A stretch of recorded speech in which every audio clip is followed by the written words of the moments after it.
Anatomy of the Fall is a French courtroom drama. The initial premise is a husband, a father, has a fall, it kills him, and eventually the wife ends up being the main suspect, while the son is the main witness to the alleged crime. The movie plays out through a French courtroom, trying to figure out if she committed this crime or not. This is directed by Justine Triet, and this was on my radar for a while now. It's premiered at many festivals over the past couple months, and I have been waiting till it got a release in my local theater, and I'm grateful it did, but unfortunately it's not really wide yet, so as much as I want to recommend for you to go see this, there is still a chance you won't be able to. But if you can, I would highly recommend. This film is great. What feels so special about this is that the initial premise feels like a typical murder, mystery, true crime type deal, but it quickly turns into something beyond that. Something that I think is much more deeper and relatable to the average moviegoer. This is a film about discovering the truth, and not necessarily just the truth of what happened in the crime, but the truth within a marriage, the truth within a mother and son relationship, and the reality of what those actually are beyond just an outsider's point of view. Family is messy, and this film does a great job illustrating that fact. There are things that happen within this marriage that, when revealed, make you wonder if she actually did it. Then you hear another side, a lot of times her side, defending it, and all of a sudden you think that this was just an accident. And I'm obviously not going to spoil the ending of this film, but there reaches a point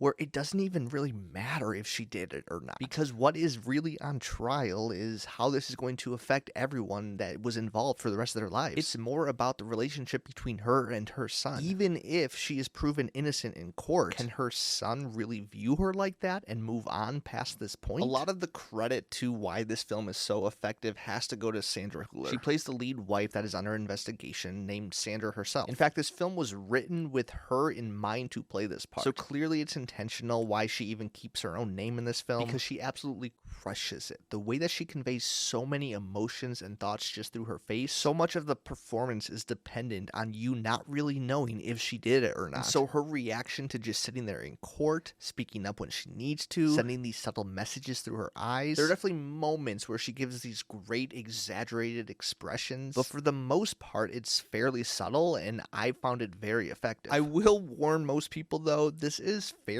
long, sitting at just over 2 hours and 20 minutes. It's no Oppenheimer or Killers of the Flower Moon, although I don't even have an issue with those films and their length, but I do have a feeling that when this inevitably gets a lot of award buzz, the more mainstream audience is going to check it out and find it kind of long and mostly just people talking, and that's exactly what I wanted out of this film. I'm just calling it now. There's going to be the second and third wave of moviegoers that go and see this and will not understand why it's going to win these awards. I gotta say though, the French court scene is madness. It's probably only madness to me because of what I'm used to seeing within American films, but the way that the courtroom operates and the rules that they have to follow is just so different from what I'm used to seeing on screen. And so I'd be curious, is that how French court actually is? Because there's a lot of moments where the prosecutor just seems to be crossing a lot of lines. So I don't know. If you're French and have been to a court like this, let me know how accurate it is. But overall, this film is phenomenal. There is very little I would change about it. Every shot and camera angle feels intentional. It's one that I can see myself revisiting and get so much more out of, because it really does leave you with a lot to think of and takes this fairly rare life-altering event and somehow makes it relatable to everyone who's going to watch it. So that is the Anatomy of the Fall. Have you seen it? What do you think? Comment below. Don't forget to like and subscribe if you want some more content like this, and I will see you